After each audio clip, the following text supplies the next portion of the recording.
Bien, el último tema para su examen, terminando lo que viene a ser la formación de la orina, justamente el procesamiento de filtrado glomerular, quiere decir el aclaramiento tubular, los mecanismos de secreción y absorción tubular. Algo importante que debemos tomar en cuenta es que a nivel de las células de los túbulos renales vamos a encontrar diferentes mecanismos que van a poder permitir la absorción y la secreción de diferentes sustancias. En primer lugar, esta reabsorción es completamente selectiva. Quiere decir que solo se va a recuperar aquellas sustancias que son necesarias para el cuerpo y en la cantidad en que éstas sean necesarias. Muchas de las sustancias que van a salir a través del filtrado, como ya hemos visto, puede que solo se filtren, puede que haya sustancias que se filtran y se excretan, y también puede que haya sustancias que se filtran y se reabsorben. En algunas, por ejemplo, lo que viene a ser la glucosa. Tiene una cantidad de filtrada constante, pero se reabsorbe casi en su totalidad. Puede filtrarse aproximadamente unos 180 gramos diarios de glucosa, y los túbulos renales tienen la capacidad para poder reabsorber toda esa cantidad de glucosa, hasta 180 gramos diarios.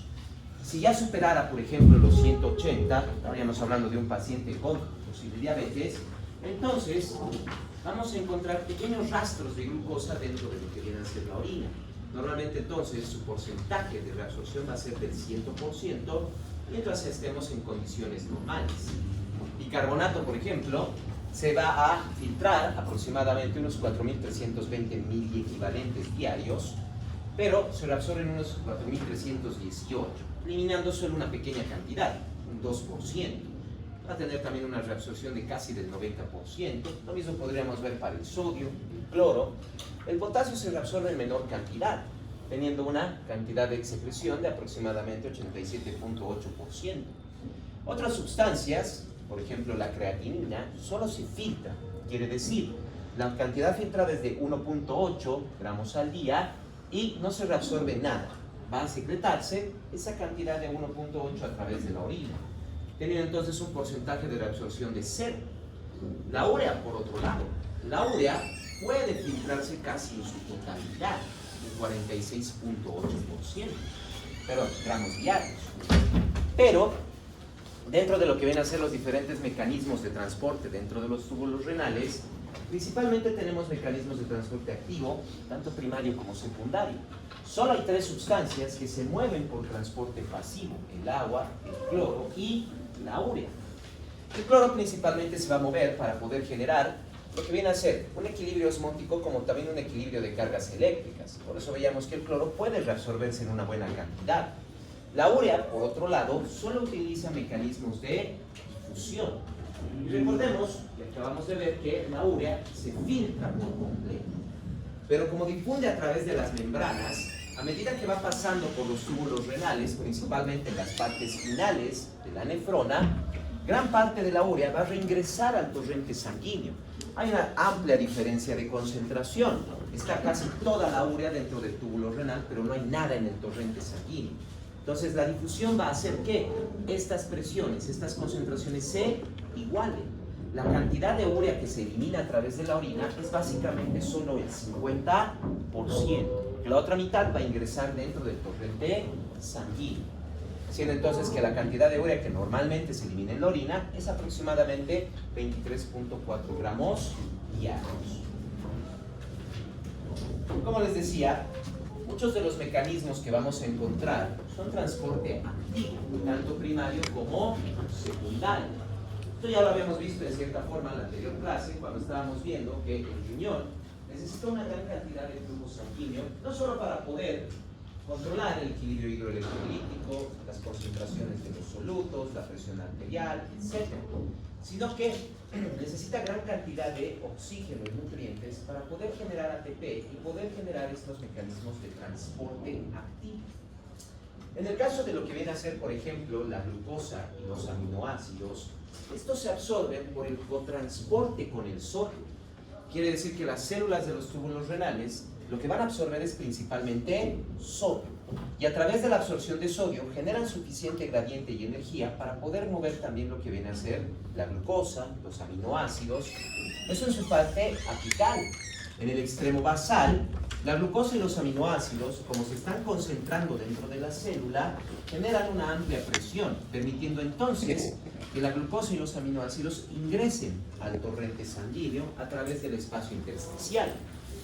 Pero lo que viene a ser la absorción de sodio no puede tener esta facilidad, así que en la parte basal de las células encontramos la bomba de sodio y potasio. También está gastando ATP para poder generar ese movimiento del sodio y el potasio. Incluso el hidrógeno puede eliminarse también por contratransporte. La célula va a absorber sodio y va a eliminar hidrógeno. Y de igual manera, en la parte basal de la célula se encuentra la bomba de sodio y potasio. Vemos una gran cantidad de mecanismos de transporte activo que son los que van a ir generando constantemente un desgaste energético para poder movilizar las sustancias que deben reabsorberse o inclusive excretarse a través de los túbulos renales. Por ejemplo, la reabsorción de sodio nos va a generar, como el sodio es positivo, va a generar un movimiento de cargas eléctricas. Pero dentro de lo que vienen a ser las células renales, no vamos a tener ningún potencial que deba activarse. Tienen que mantenerse entonces sus potenciales de membrana. Como se va a mover entonces una carga positiva, esto va a generar un potencial negativo en la luz de los túbulos. Aquí es donde va a empezar a movilizarse el cloro. Como se genera una carga negativa, va a empezar a enviar también adentro de la célula cualquier otra carga negativa. El cloro va a empezar a reabsorberse dentro de las células. Recuerden, no es propiamente transporte activo primario o secundario, es el movimiento del sodio lo que va a generar una carga negativa en la luz del túbulo, y esto es lo que va a permitir el movimiento del cloro del túbulo renal hacia las células y también hacia el torrente sanguíneo. Por otro lado, con el sodio se reabsorbe agua. A medida que se va reabsorbiendo agua, esto va generando mayor concentración dentro de los túbulos renales, lo que también va a incrementar la concentración de cloro en la luz del túbulo renal, y esto también nos va a facilitar la reabsorción de cloro. A medida que se mueve también el agua, va generando mayor concentración de urea, que ya sabemos que por difusión va a empezar a ingresar también al torrente sanguíneo, ya que no tenemos nada de urea dentro del torrente sanguíneo después de la filtración. Ya cuando termina de pasar la sangre por los túbulos renales, cuando ya está regresando hacia el torrente sanguíneo, ya va a tener una buena concentración de urea, generado este movimiento por la misma difusión. Si bien el agua, el cloro, la urea utilizan mecanismos de transporte pasivo, pero indirectamente sigue siendo el sodio el que genera estos movimientos, aunque sin gasto energético para estas sustancias. Ahora sí, viendo propiamente todo lo que viene a ser el aclaramiento que se genera en cada parte de los túbulos renales. Empezaremos con lo que viene a ser la reabsorción y secreción a nivel de lo que es el túbulo contorneado proximal. A este nivel es donde se va a generar un 65% del proceso de aclaramiento tubular. Tanto la absorción como secreción, la mayor parte, un poco más de la mitad, se va a generar dentro de lo que viene a ser el túbulo proximal. A este nivel, la absorción permite que el líquido que se encuentra en los túbulos renales se mantenga isoosmótico. En el túbulo contorneado proximal se va a reabsorber sodio. Ya sabemos que con el sodio va a reabsorberse cloro, va a reabsorberse agua. Además, va a generarse una reabsorción de bicarbonato, potasio, glucosa, aminoácidos. Estas células más bien van a enviar hacia lo que viene a ser la luz del túbulo el hidrógeno, varios ácidos orgánicos y bases, en su mayoría productos de desecho metabólicos, como el ácido úrico, otras bases que puedan empezar a liberarse también.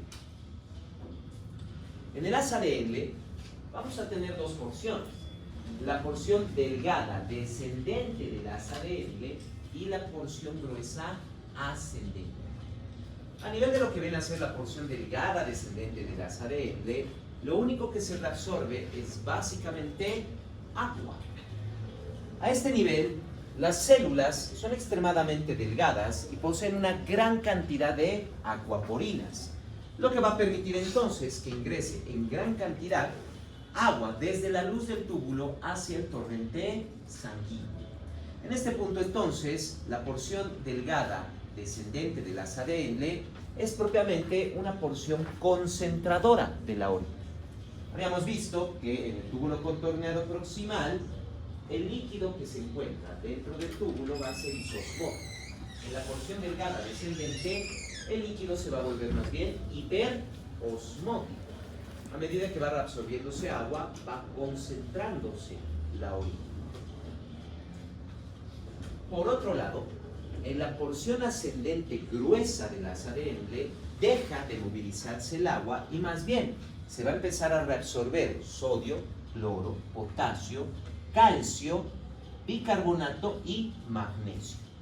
Cabe resaltar que la absorción de calcio es mínima a menos que se tenga estímulo de la hormona paratiroidea y también de la vitamina D activada.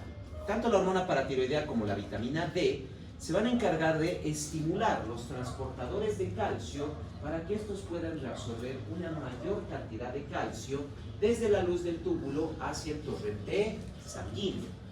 Lo único que se va a excretar a este nivel es pequeñas cantidades de hidrógeno. Como ya no se está movilizando el agua y se genera propiamente una reabsorción de solutos, principalmente de sodio, la porción ascendente gruesa del asa de Henle va a generar más bien una dilución de la orina. Provoca más bien que el líquido se vuelva hipoosmótico. No se olviden, la porción delgada descendente más bien genera una concentración de la orina, siendo que se vuelve hiperosmótico, y la porción gruesa ascendente es un diluyente, absorbe solutos y genera que el líquido se vuelva hipoosmótico.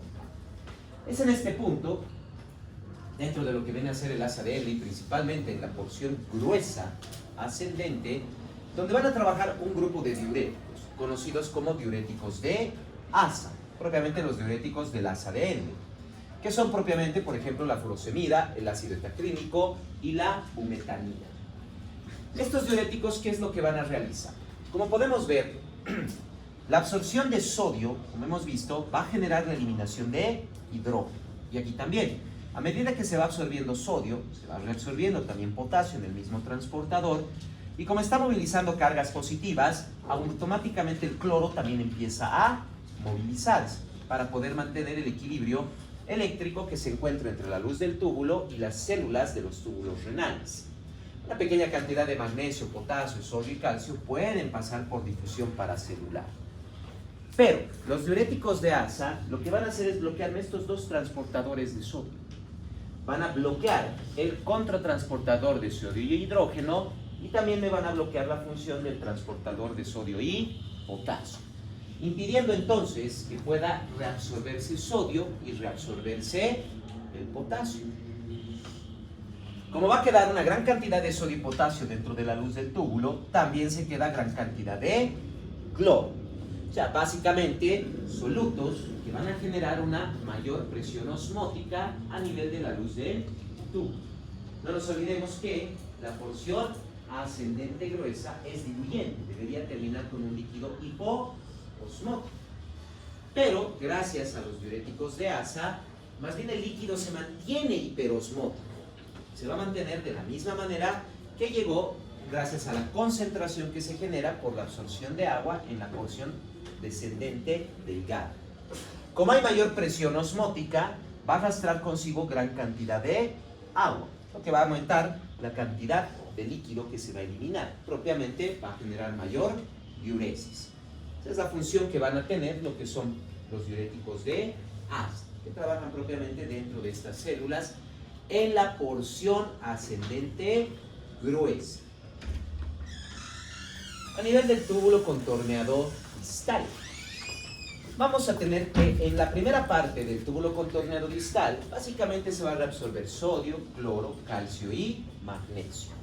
Igual, a este nivel, la absorción de calcio depende propiamente de la liberación de la hormona paratiroidea y la activación de la vitamina D, para que puedan entonces estimular los transportadores de calcio y pueda reabsorberse una gran cantidad de calcio desde la luz del túbulo hacia el torrente sanguíneo. Vamos a encontrar en la parte apical de estas células igual una bomba de sodio que va a empezar a movilizar al sodio dentro de la célula Como está moviendo una carga positiva, tiene que también moverse el cloro para mantener el equilibrio eléctrico.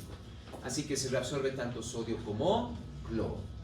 El cloro, de dentro de las células y el torrente sanguíneo, se mueve fácilmente por canales de difusión. En cambio, tanto el sodio como el potasio van a activar la bomba de sodio y potasio para poder eliminar el sodio al torrente sanguíneo y poder generar entonces esa reabsorción. Es en estas células, a nivel de la porción inicial de la primera parte del túbulo contorneado distal, donde va a trabajar otro grupo de diuréticos, lo que vienen a ser propiamente los diuréticos tiazídicos, como la hidroclorotiazida.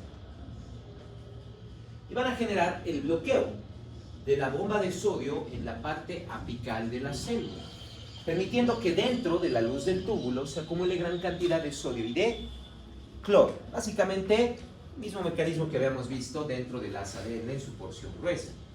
Va a quedarse dentro de la luz del túbulo entonces una gran cantidad de sodio y cloro, aumentando la presión osmótica, generando entonces la retención de líquido y también la salida de líquido de las células hacia los túbulos renales, aumentando el volumen de líquido en los túbulos, generando entonces un incremento también de la diuresis. En la porción final del túbulo distal y propiamente en el túbulo corrector cortical. Aquí ya vamos a encontrar dos tipos de células. Vamos a tener por un lado lo que vienen a ser las células tubulares principales y por otro lado vamos a encontrar las células intercaladas, que se dividen en células intercaladas tipo A y células intercaladas tipo B. Dentro de lo que viene a ser la porción final del túbulo contorneado distal y el túbulo colector cortical. En primer lugar, las células tubulares principales se van a encargar de lo que es la reabsorción de sodio y cloro y la eliminación del potasio. Dentro de la célula, en su parte apical, no vamos a encontrar ningún transportador. De hecho, solo encontramos canales de sodio y de potasio. En cambio, en la parte basal de la célula, encontramos la bomba de sodio y potasio. Lo que hace la bomba de sodio y potasio es simple. Extrae el sodio e introduce el potasio dentro de la célula. Como va extrayendo el sodio de la célula, eso disminuye la concentración de sodio interna de la célula, permitiendo entonces que el sodio que se encuentra en la luz del túbulo empiece a ingresar por los canales de difusión. Como va ingresando potasio a la célula, esto también permite que el potasio salga hacia la luz del túbulo para poder ser eliminado. Pequeñas cantidades de cloro van a movilizarse para poder mantener el equilibrio eléctrico. Es en este punto donde vamos a encontrar los diuréticos conocidos como ahorradores de potasio.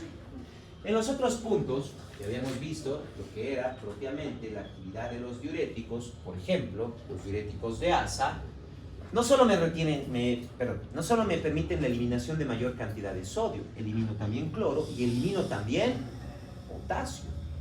Esto puede generar, claro, una pérdida del volumen sanguíneo y no se olviden que si elimino también el potasio, una dificultad en lo que viene a ser la repolarización de las membranas, lo que me puede generar inclusive a nivel cardíaco mayor incremento de la frecuencia cardíaca o fuerza de contracción del corazón, que para un paciente hipertenso no es muy bueno a largo plazo, ya que llega a provocar que la presión no se pueda regular. Dentro de lo que son los diuréticos tiazídicos, no se va a tener tanta modificación del potasio, pero sí, igual se va a eliminar una buena cantidad de sodio, cloro, y el potasio podría empezar a difundir hacia la luz del túbulo, porque podría empezar a concentrarse en gran cantidad en el torrente sanguíneo, debido a que no está ingresando bien a la célula, lo que permitiría más bien que pueda eliminarse pequeñas cantidades de potasio. En pacientes hipertensos, la mejor opción siempre van a ser los diuréticos ahorradores de potasio, ya que pueden permitir la eliminación de sodio y agua, que es básicamente la causa de la hipertensión crónica, y además mantienen buenas cantidades de potasio dentro del torrente sanguíneo, permitiendo una buena repolarización y a nivel cardíaco regulando la presión arterial, generando una reducción de la frecuencia y de la fuerza de contracción. Vamos a tener dos grupos de diuréticos ahorradores de potasio, los antagonistas de aldosterona y los bloqueantes de los canales de sodio. Los bloqueantes de los canales de sodio, lo que viene a ser la amilorida, el triamtereno, hacen exactamente lo que indica su nombre. En la luz del túbulo, en la parte apical de la célula, me van a bloquear el canal de sodio, impidiendo entonces que el sodio pueda ingresar dentro de la célula, aumentando su concentración en la luz del túbulo, generando mayor presión osmótica y arrastrando entonces consigo una gran cantidad de agua. Por otro lado, tenemos los antagonistas de la aldosterona. Ya hemos visto antes el mecanismo renina-angiotensina-aldosterona. La aldosterona va a actuar justo sobre justo sobre estas células dentro de lo que viene a ser la porción final del túbulo contorneado distal y el túbulo colector. Generando entonces que la aldosterona me va a activar propiamente la bomba de sodio y potasio, permitiendo entonces que se le absorba gran cantidad de sodio. Con el sodio y el agua, esto ya sabemos que va a aumentar el volumen sanguíneo, me aumenta la resistencia y me aumenta la presión. Eso va a ser la aldosterona, activada propiamente y liberada por la presencia de angiotensina 2 en el torrente sanguíneo. Los antagonistas de la aldosterona me bloquean exactamente esa función. Se unen a los receptores de la aldosterona, impidiendo que ésta pueda activarse, inhibiendo o bloqueando por completo la actividad de la bomba de sodio y potasio de la parte basal de la célula en el túbulo distal. Como no se activa la bomba de sodio y potasio, se va a mantener el sodio dentro de la luz del túbulo y el potasio dentro del torrente sanguíneo. Entonces se va a eliminar gran cantidad de sodio, con el sodio se va a eliminar agua, pero se va a mantener dentro del cuerpo el potasio. Una función bastante importante para los pacientes hipertensos. Los antagonistas de aldosterona son propiamente la espironolactona y la esclerenona. Y, como van a ver también cuando pasen cardiología, es uno de los mejores diuréticos que utilizamos en una gran variedad de alteraciones cardiológicas. Pacientes con hipertensión, pacientes con insuficiencia cardíaca, pacientes incluso en algunas arritmias, van a estar con cualquier bloqueante de la aldosterona, ya sea la espironolactona o la esclerenona, ya que no solo me va a facilitar una mayor eliminación de sodio y agua, regulando la presión en estos pacientes, sino que bloquea propiamente el efecto de la aldosterona, evitando entonces que si se genera la activación del mecanismo renina-angiotensina-aldosterona, no vaya a generarse una elevación de la presión descontrolada, lo que sería perjudicial para los pacientes cardíacos. Me estaba saltando sin explicarles las células intercaladas. A nivel de lo que vienen a ser las células intercaladas, se va a generar propiamente un aclaramiento y una regulación del equilibrio ácido-base. Las células intercaladas, tanto tipo A como tipo B, funcionan de la misma manera. En primer lugar, captan el dióxido de carbono del torrente sanguíneo. En su interior existe la enzima anhidrasa carbónica que se va a encargar de facilitar la formación de ácido carbónico. No se olviden que el dióxido de carbono en agua siempre va a formar ácido carbónico. Pero gracias a la anhidrasa carbónica, este mecanismo es mucho más acelerado. Y el ácido carbónico, como sabemos, no se queda como tal dentro del cuerpo, dentro de los tejidos orgánicos, se disocia. Va a separarse el hidrógeno y el bicarbonato. Ambas células van a presentar también a nivel de sus membranas los mismos transportadores. Por un lado, vamos a encontrar lo que viene a ser propiamente un transportador de sodio, un transportador de hidrógeno, que es el que va a mover el hidrógeno fuera de la célula. Al otro lado vamos a tener el transportador de bicarbonato. Quiere decir que por un lado de la célula se va a eliminar hidrógeno y por otro lado se va a eliminar bicarbonato. Ahí es donde vamos a ver la diferencia entre las células intercaladas tipo A y las células intercaladas tipo B. Las células intercaladas tipo A envían hidrógeno a la luz del túbulo. Van a enviar el hidrógeno junto con pequeñas cantidades de cloro. A medida que van enviando el hidrógeno, también van absorbiendo potasio. En cambio, en la parte basal, van a enviar hacia el torrente sanguíneo el bicarbonato, introduciendo cloro dentro de la célula, que es el que se va a mover junto con el hidrógeno hacia la luz del túbulo, y el potasio que va a empezar a ingresar dentro del torrente sanguíneo. La célula intercalada tipo B es exactamente al revés. Envía más bien el bicarbonato hacia la luz del túbulo, de ahí va a absorber cloro, va a absorber potasio, y más bien va a enviar al torrente sanguíneo el hidrógeno, absorbiendo el potasio y eliminando el cloro. O sea, la célula está exactamente al revés, nada más. Entonces estas células lo que van a hacer básicamente es mantener principalmente el equilibrio ácido-base. Si el pH del torrente sanguíneo, o sea el pH del cuerpo, se vuelve alcalino, se va a activar principalmente lo que viene a ser la célula intercalada tipo B, eliminando el bicarbonato y reteniendo el hidrógeno, tratando de regular el pH del torrente sanguíneo. Si por el contrario fuera un pH ácido, más bien se activa principalmente la célula intercalada tipo A, enviando o eliminando el hidrógeno, lo que vendría a ser el ácido, y reteniendo dentro del cuerpo el bicarbonato, una base para tratar de nivelar el pH del torrente sanguíneo. Ambas células, como ven, les decía, funcionan de la misma manera, solo que una célula envía bicarbonato al torrente sanguíneo y elimina hidrógeno a la luz del túbulo, y la otra célula lo va a hacer al revés, elimina bicarbonato a la luz y retiene más bien el hidrógeno dentro del torrente sanguíneo, regulando entonces el equilibrio ácido-base. Ya en el conducto colector medular, aquí vamos a encontrar una reabsorción propia de sodio y cloro, así como también es aquí donde principalmente se va a empezar lo que viene a ser la reabsorción o la difusión de urea, que ya sabemos, la urea va a reabsorberse al 50%, va a reabsorberse hasta equilibrar las concentraciones de urea de la luz del túbulo y del torrente sanguíneo. Van a equilibrarse, una reabsorción del 50%. Pueden también estas células eliminar hidrógeno y retener bicarbonato. Algo importante que cabe resaltar: tanto la porción final del túbulo contorneado distal, el túbulo colector cortical, hasta lo que viene a ser el conducto colector medular, puede existir una reabsorción de agua, pero solo en caso de que haya estímulo de la hormona antidiurética. Normalmente, sin esta hormona, entonces, tanto las células de la porción final del túbulo contorneado distal hasta lo que es el conducto colector medular no reabsorben casi nada de agua. Aquí casi no se genera ningún movimiento de sodio más que en pequeñas cantidades. Junto con el sodio se va a poder mover agua, nada más.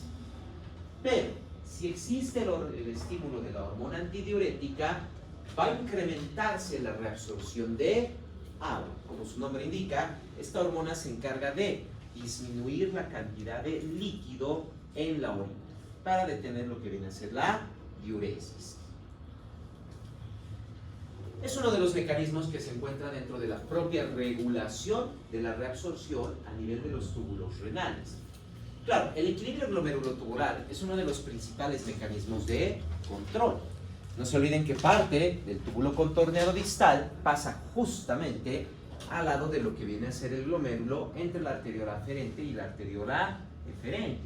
La mácula densa, la que va regulando estas variaciones de presión, no solo presión hidrostática, sino también las presiones osmóticas, generando entonces, como habíamos visto, los mecanismos de vasodilatación, vasoconstricción, regulando el flujo sanguíneo del glomérulo para ver también la regulación del filtrado y del aclaramiento.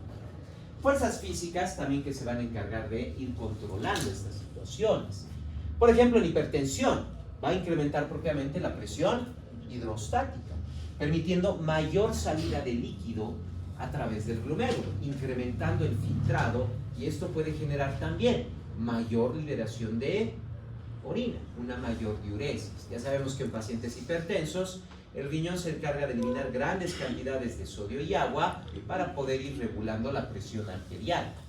También cuando hay variaciones de la presión coloidosmótica se va a generar de igual manera una variación en lo que viene a ser el filtrado, el aclaramiento por esas concentraciones de proteínas en el torrente sanguíneo. En los pacientes, por ejemplo, con patología renal, llegan a salir proteínas a través del filtrado, incluyendo proteínas grandes como la albúmina. Entonces, estas proteínas van a generar una presión coloidosmótica dentro de los túbulos renales. Junto con esto se va a eliminar gran cantidad de agua también. Claro, no están logrando regular la presión, se retiene bastante cantidad de sodio, pero se están eliminando proteínas. Eso es lo que pasa con los pacientes con patología renal. Pierden proteína a través de la orina, pero retienen gran cantidad de sodio, lo que va a generar hipertensión y por la pérdida de proteínas a nivel de las fuerzas de Starling, con el aumento de la presión arterial, edemas en todo el cuerpo del paciente. Alteraciones que se van a generar por esa alteración de las proteínas dentro del torrente sanguíneo. En caso de que exista hipertensión arterial, además, se va a generar una natriuresis y una diuresis por presión.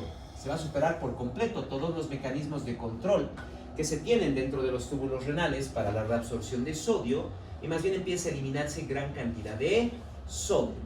Como el sodio tiene que generar una presión osmótica, arrastra consigo también grandes cantidades de agua.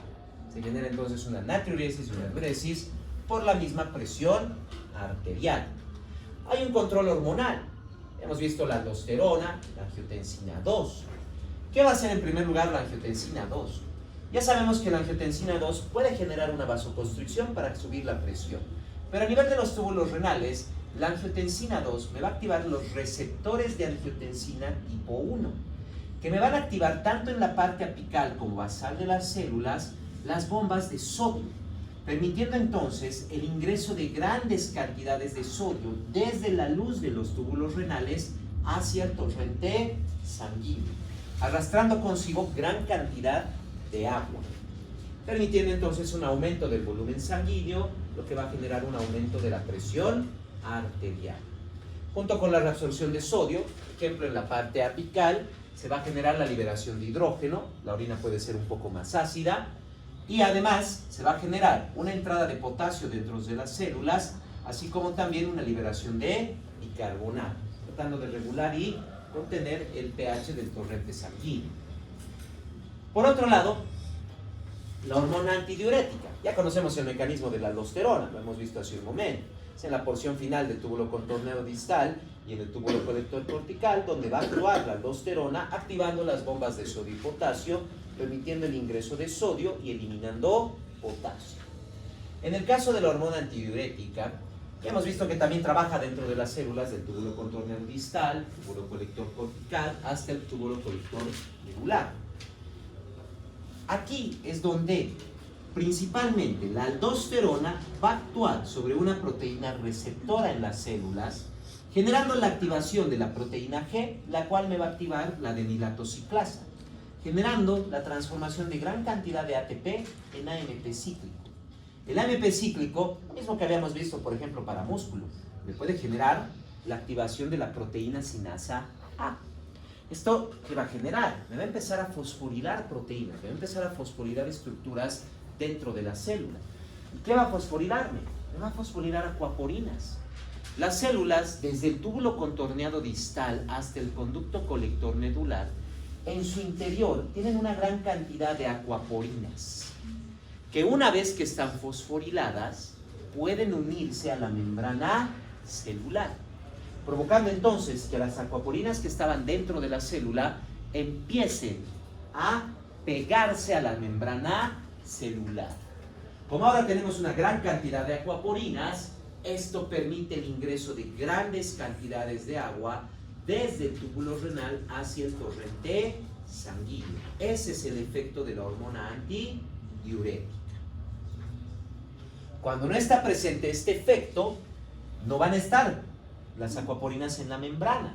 Una vez que desaparece el estímulo de la hormona antidiurética, desaparece el AMP cíclico, la proteína sinasa A deja de funcionar y se va a quitar el fosfato de todas las acuaporinas, van a defosforilarse, inactivarse. Como ya no tienen fosfato, inmediatamente se desprenden de la membrana y vuelven a quedar dentro de la célula, generando entonces que ya no se genere mayor reabsorción de agua.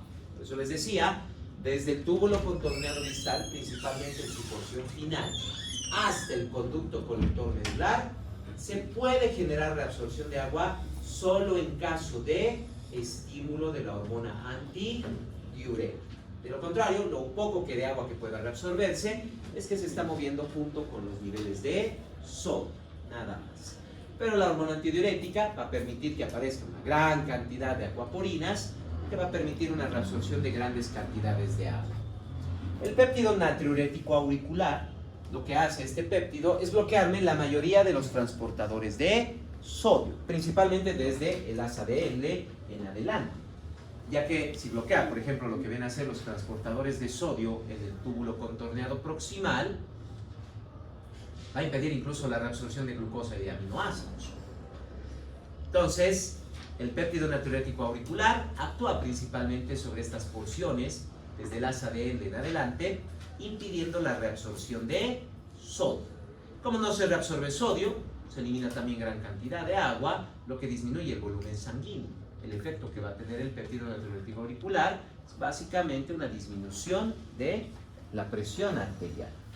Y como había mencionado varias veces, la hormona paratiroidea, así como la forma activa de la vitamina D, van a actuar sobre las células de los túbulos renales, principalmente en el túbulo contorneado distal, donde van a activarnos entonces los transportadores de calcio, permitiendo entonces que las células puedan absorber gran cantidad de calcio desde la luz del túbulo hacia el torrente sanguíneo.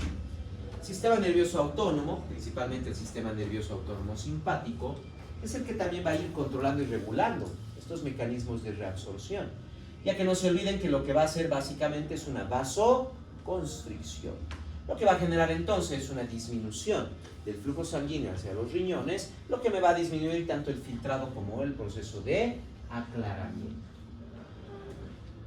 Tomando en cuenta el aclaramiento renal de algunas sustancias, podemos obtener lo que viene a ser la función renal.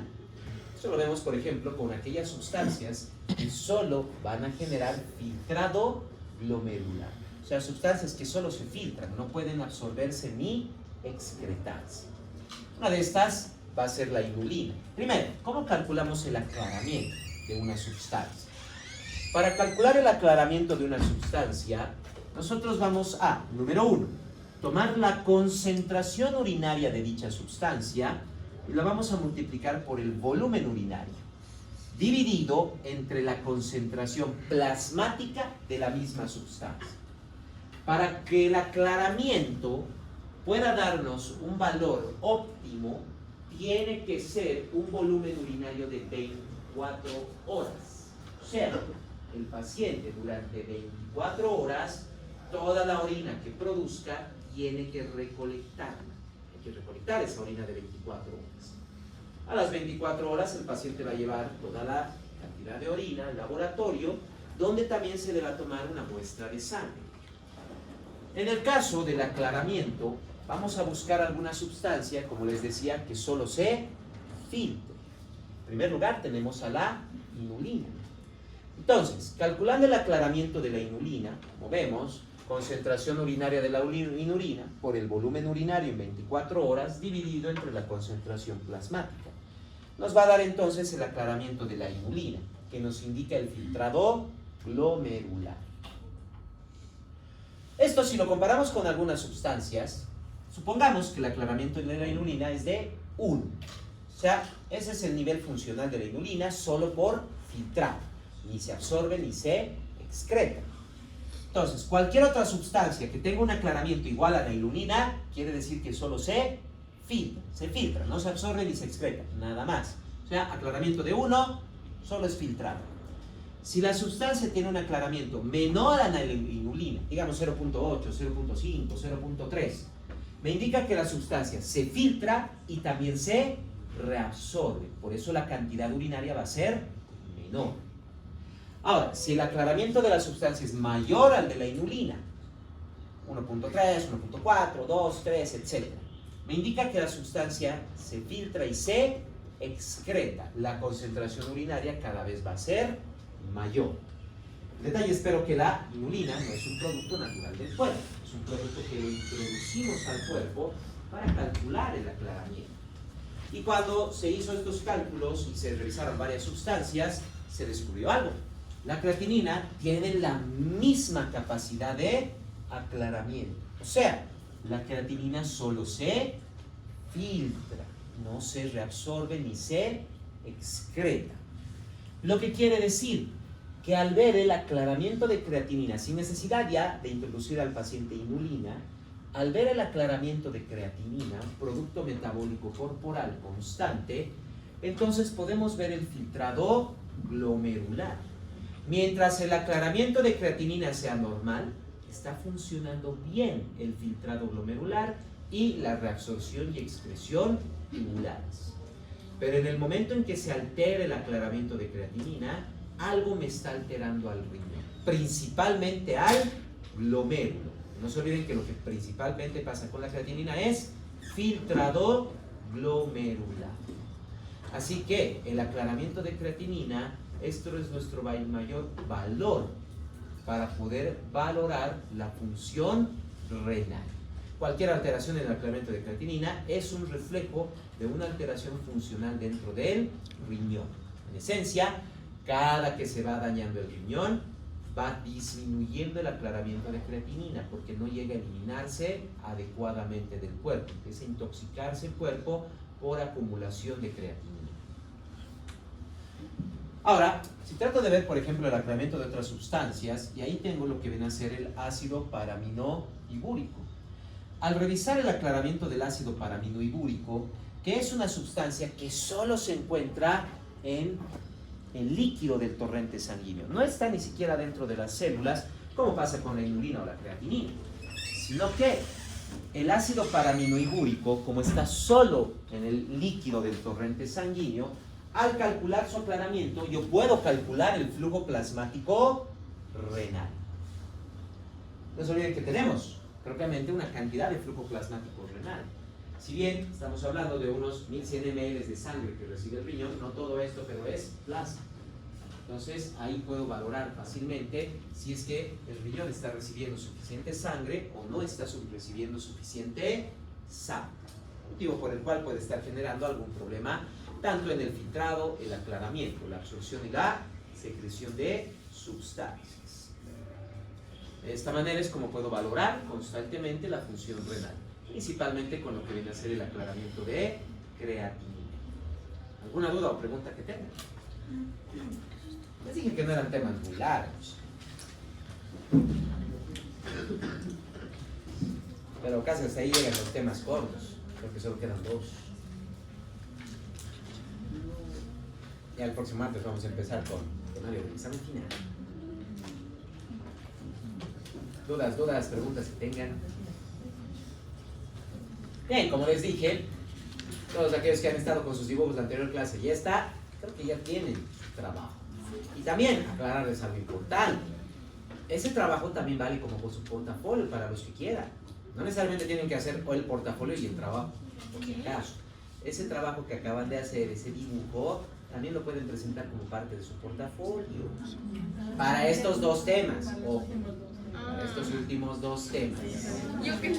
Porque en el trabajo no hay nada de regulación de la presión, de los cardíacos, etcétera, tampoco hay corporales.